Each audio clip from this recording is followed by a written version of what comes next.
Dari sisi HAM-nya itu kira-kira apa yang mau dipersoalkan? Baik, selamat malam Bang Karni dan juga pemirsa. Sekarang begini, pertama saya mau bilang, 2 jam terakhir, 3 jam terakhir, Bung Wahyunya duduk manis tuh, kedinginan di situ kan. Padahal sebenarnya kerjaannya dia gitu, dan atau saya mau bilang ini gara-gara dia, gara-gara KPU. Dan masing-masing pihak 01 maupun 02 sibuk menjustifikasi satu bangun kontrak lagi sama KPU, tetap mendukung. Yang saya baca polanya. Yang kedua, klarifikasi perannya di dalam rapat-rapat tersebut. Tapi ya ini alhamdulillah, dugaan saya nanti golput tambah tinggi. Golput. Karena memang melihat kelakuan malam ini seperti ini para politisinya. Sudah rapat tapi tidak bisa menyelesaikan sesuatu. Yang mana menurut saya rapat itu haram posisinya. Kenapa haram? Kan itu tugasnya KPU. Nanti profesor di sini akan menjelaskan secara keundang-undangan bagaimana tanggung jawab KPU. Ini tanggung jawab, jadi bukan hak. Tadi kalau misalnya Bung Edi bilang itu hak, itu bukan hak, itu kewajiban. Hak itu punya rakyat, punya tiap individu. Negara yang dikasih uang, dia punya kewajiban. Jadi dalam pemilu itu, dalam hak asasi, yang namanya hak dalam hak asasi ini disebutnya dengan partisipasi publik. Partisipasi publik itu datang ke individu. Nah, tugasnya negara dalam hal ini bukan 01 maupun 02, dalam hal ini di depan ini negara ini cuma satu nih di tengah, namanya diwakili oleh si Bung Wahyu ini dari KPU. Nah, dia harusnya memfasilitasi sebagai jembatan untuk bahwa hak partisipasi itu bisa diterima oleh si setiap warga, baik secara sendiri-sendiri maupun secara kolektif, misalnya kayak gitu. Nah, itu haknya si individu, bukan haknya si KPU. KPU kewajibannya dia menyelenggarakan, Bang Karni.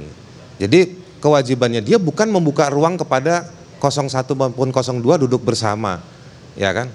Sampai pemilu dibikin tiap hari pada bulan April pun nggak bakal selesai. Jadi kalau memang mau cari kesepakatan nggak mungkin.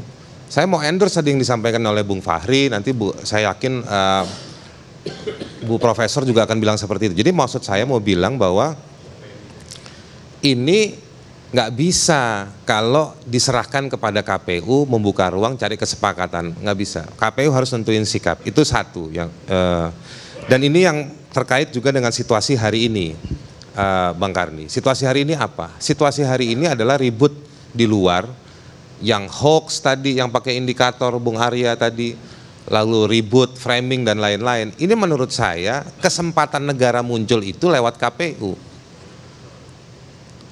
Kalau KPU buka ruang, bukan ruang mediasi, ruang kesepakatan 1 dan 2, bukan. Tapi membuka ruang buat masyarakat mengutip yang resmi di forum yang dibuat oleh KPU. Karena kalau mengutip dari forumnya 01, 02 nggak mau. Mengutip dari forumnya 02, 01 juga nggak mau, atau sebaliknya, kira-kira seperti itu. Nah, ini ada titik zona netral. Jangankan pemilu yang harusnya damai, orang perang aja, lagi perang aja menyepakati zona damai. Di Berlan sama di Matraman tuh di Jakarta Pusat sama Timur itu ribut dari tahun ke tahun, dulu nggak ada henti-hentinya. Ada disepakati jam-jam damai. Ya kan? Ribut antar kampung aja tahu caranya. Kenapa KPU yang habis berapa triliun? 24,9. Kurang berapa duit kita tambahin deh supaya ngerti. Hah? Jadi ada zona damai yang dibangun. Jadi kita kalau mau ribut dengerin 01 sama 02 malam ini capek juga, tadi makanya kita bisik-bisik. Bung Fahri teriak, bener. Karena problem kita hari ini ada di KPU. Di situ tugas negara. Kenapa penting KPU, Bang Karni? Karena kontestannya satu petahana, presiden. Jadi KPU-nya harus kuat. Kalau mau dibandingkan dengan 2014, nggak penting, sama-sama new player. Meskipun nggak 2014 kan Jokowi maupun Prabowo sama-sama new player, ya kan? Nah sekarang ada incumbent, jadi semakin penting KPU-nya, bukan cuman independen. KPU-nya berdiri tuh tiangnya, pilarnya nunjukin. Saya mungkin nggak bisa menggambarkan bagaimana pilar penyelenggara pemilu itu yang benar. Nanti Bu Husnul nanti akan menjelaskan bagaimana itu girohnya harusnya dipertaruhkan. Kalau sekedar muncul mengatakan bahwa kita tidak mau presiden dipermalukan, salah. Saya justru mau bilang bagaimana caranya KPU mempermalukan presiden. Biar diuji di situ, itulah ruangnya. Ya kan? Nah ini saya kok malah, kayak mau nyenang-nyenangin dua belah pihak. Jadi memelihara konflik. Padahal KPU harusnya jadi zona yang menetralisir. Disinilah ruang yang bisa dirujuk. Itu satu. Yang kedua, saya mau masuk ke beberapa detail. Kenapa ada ketua Komnas HAM di situ? Kenapa ada ketua KPK di situ? Untuk duduk sebagai panelis nanti. Mereka itu, ini sekali lagi problem tadi kita udah diskusi. Siapa yang nunjuk mereka?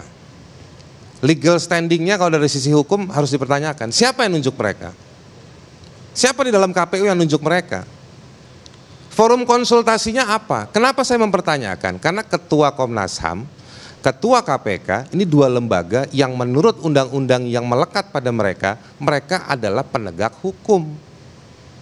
Mereka tidak boleh masuk ke dalam zona politik mempertanyakan tersebut. Ya kan? Ya kalau gitu pertanyaannya bukan siapa yang nunjuk, kenapa mereka mau?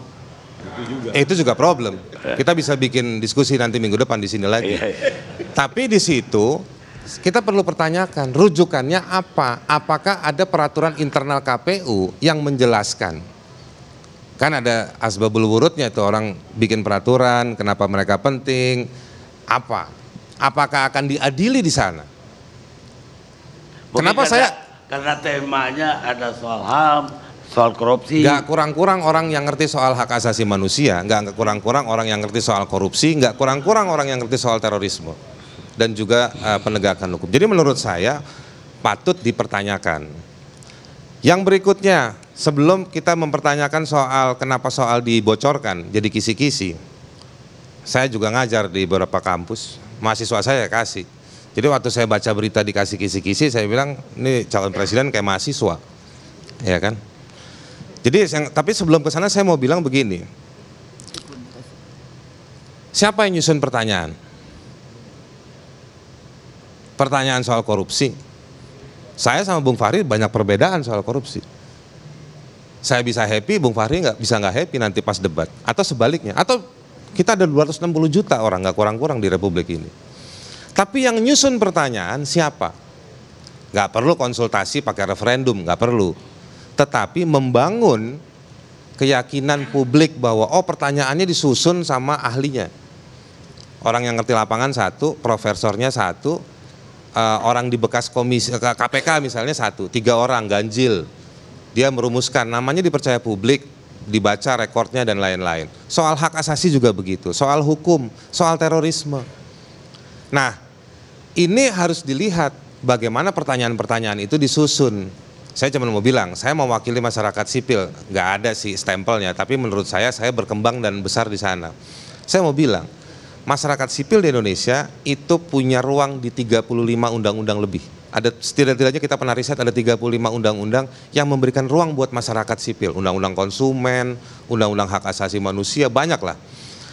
Tapi saya cuma mau bilang begini, saya juga mau klaim bahwa kami kerja dan kami punya hasil dan kami minta itu diakomodir. Saya kasih perbandingan. Dulu kita pernah datang ke KPU, kasih substansi. Tolong Jokowi ditanya ini, tolong Prabowo ditanya ini. Ditolak sama KPU karena KPU bilang kami penyelenggara, kami nggak ada urusan sama substansi. Nah sekarang begitu ngomong debat ketahuan. Ini sekarang materi pertanyaan siapa yang buat? Saya khawatir materi pertanyaan dibuat tidak secara langsung tetapi lewat dominasi psikologi yang dibangun dengan atau yang terbaca dalam notulensi-notulensi yang semua pada pamer. Itu psikologi politiknya terbangun dalam kantor KPU yang akhirnya membatasi diri.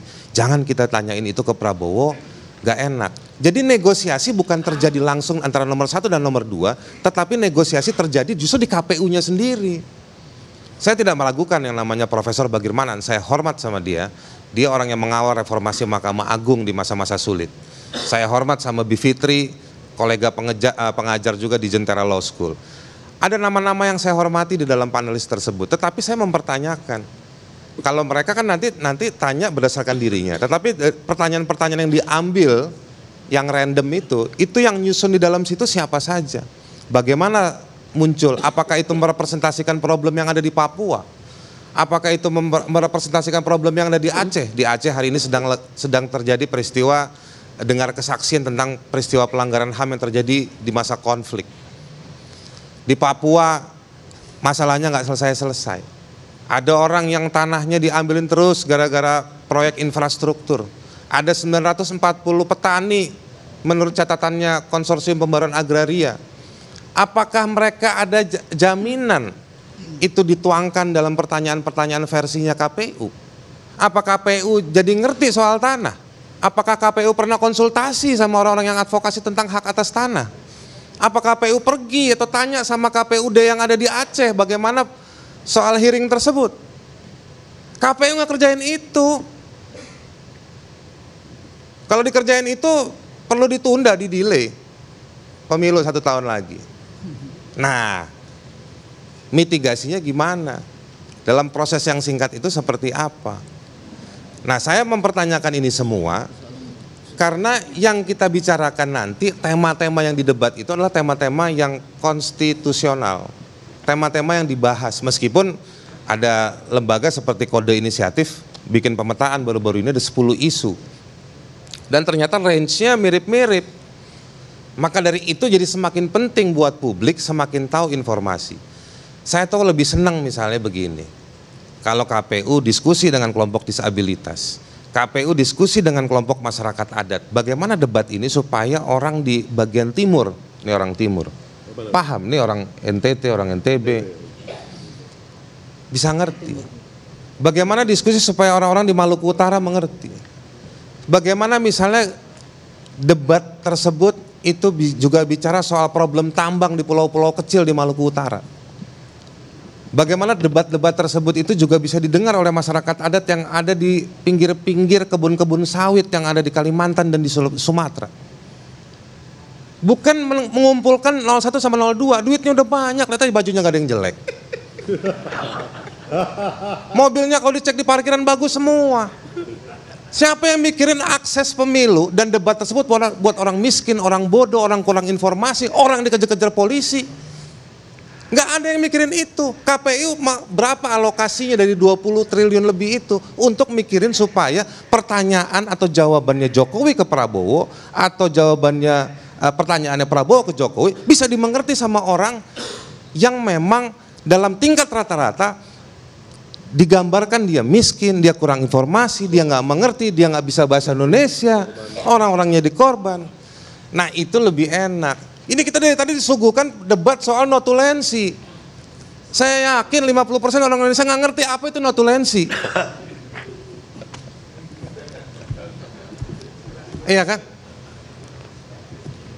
Jadi usul saya paling konkret, minta Bawaslu atau DKPP, begitu Bu, evaluasi, stop ini proses debat ini, stop. Tinggal berapa hari lagi? Oh ya, itu berarti cuma mikirin 01, 02, 03, 04, 05, semua 00 mikrolet sama KWK itu masih ngantri muter-muter. Ya kan? Kita harus mikirkan dong. Kok egois mikirin soal tadi, mohon maaf, Pak Bima Arya mikirin 2024 nih kita nanti, loh kayak enak aja. Emang saya nggak boleh jadi presiden? Saya mau Rocky Gerung jadi presiden. Lawannya saya. Lawannya Ada yang Prof. Usul gitu. Gara-gara diskusi malam ini, saya yakin golput tinggi. Karena 0102 sibuk mikirin dirinya, KPU-nya duduk kedinginan di tengah-tengah situ, ya kan?